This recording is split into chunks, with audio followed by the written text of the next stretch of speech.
ये ईमानदारी, ये जो सच्चाई है ना तुम्हारे अंदर, ये मुझे बहुत भा गई।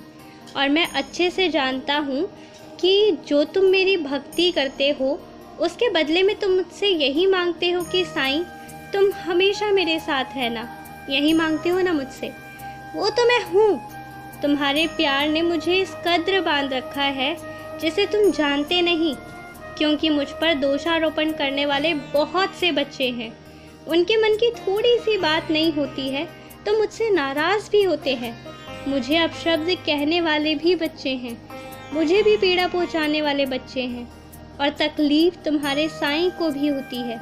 और तब जो तुम प्यार देते हो, जो तुम विश्वास देते हो, जो तुम मेरी पूजा आराधना करते हो, इससे तुम मेरी शक्ति ही अपने वातावरण में नहीं बढ़ाते हो, बल्कि तुम्हारे उस प्यार से मैं और बाध्य हो जाता हूँ कि चाहे जिसने जो भी किया, मैं फिर भी प्यार का सागर बनकर प्यार बांटता रहूँगा। मैं हमेशा से क्षमा करता आया हूँ और आगे भी जो गलतियाँ होंगी उन्हें क्षमा करूँगा। पर कभी कभी जब कोई गलत रास्ते पर चला जाता है तो उसे दंडित करना भी ज़रूरी होता है। इसलिए किसी के कर्म फल, कर्म क्षेत्र, इन चीज़ों पर हस्तक्षेप मत करना। किसी के लिए अर्जी करना, लेकिन उसके बाद भी अगर तुम्हारी प्रार्थना स्वीकार नहीं हो रही है तो कोई कारण है, समझो उसे, शांत रहो और हट जाओ। जितना तुम अपने आप से और मुझसे ही मतलब रखोगे ना, उतनी ही तुम्हें प्रसन्नता मिलेगी। एक ही इंसान कभी तुम्हारी तारीफ करता है और तुम्हारी खिंचाई भी। तुम समझो उस बात को। तुम्हारे मन को इतना स्थिर होना चाहिए कि ना तारीफ से ज़्यादा खुश हो जाओ और ना ही दुत्कारने पर ज़्यादा दुखी। यहाँ तक कि मौत की भी मत सोचो।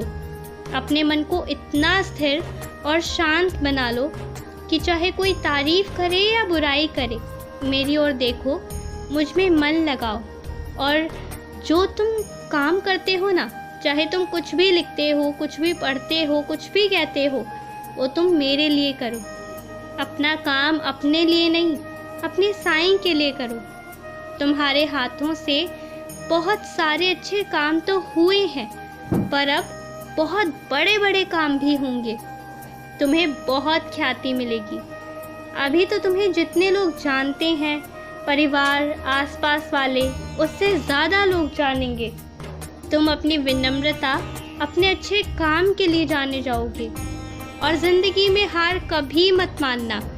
हर बार हर बच्चे की ज़िंदगी में एक ऐसा पल आता है जब एक निर्णय करना होता है, और वही निर्णय परीक्षा होती है। यदि तुम तैयार हो जाओगे तो तुम हारोगे नहीं, तुम डटकर खड़े रहोगे। तुम देखना, ये समस्या यही खत्म हो जाएगी। जो तुम सोचते हो, जो तुम चाहते हो, उसे तुम अपनी हकीकत बना सकते हो, क्योंकि तुम्हारी शक्ति है उसमें। लेकिन तुम अपनी ऊर्जा सही दिशा में लगाओ। एक दिन में सब नहीं बदलेगा, लेकिन धीरे धीरे सब बदलेगा। घबराओ मत। तुम अपने व्यवहार, अपने कर्मों से सब बदल सकते हो। दूसरे क्या कर रहे हैं उसे जाने दो और खुश रहो।